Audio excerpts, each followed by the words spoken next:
Hi guys! Kakatapos ko lang magluto ng aking favorite na ginataang tilapia with pechay.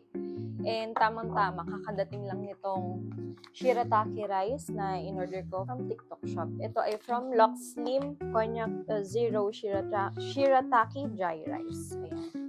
So, only 23 kcal per 25 grams. Mapapasarap ang kain natin, kaya gusto ko i-try itong shirataki.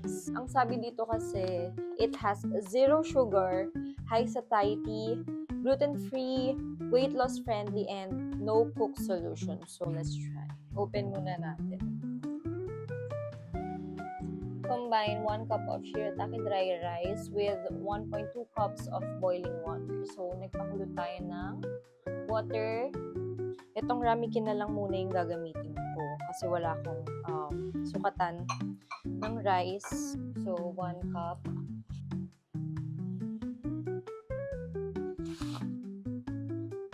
Pour ko siya dito. Tapos, 1 nito.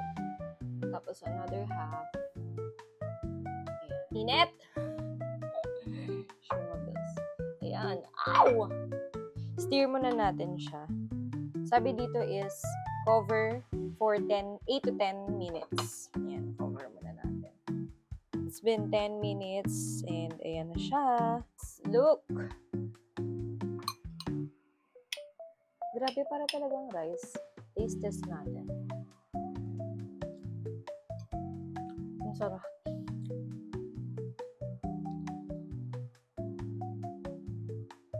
Para talaga siyang white rice, pero medyo maliliit yung grain or yung butil. Excited na ako i-try sa aking tilapia. Ito na siya. So, i-try natin. Unahin muna natin itong sabaw. Ayan. Pechay and konting sabaw.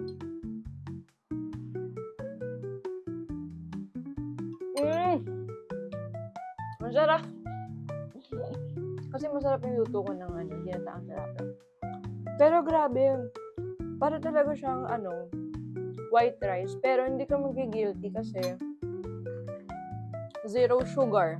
Ano siya? Konjac flour, rice flour, yun yung ingredients niya. Hindi ka talaga magigilty.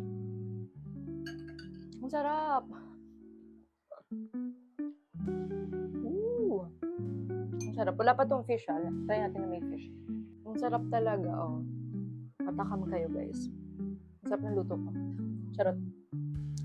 Ang sarap.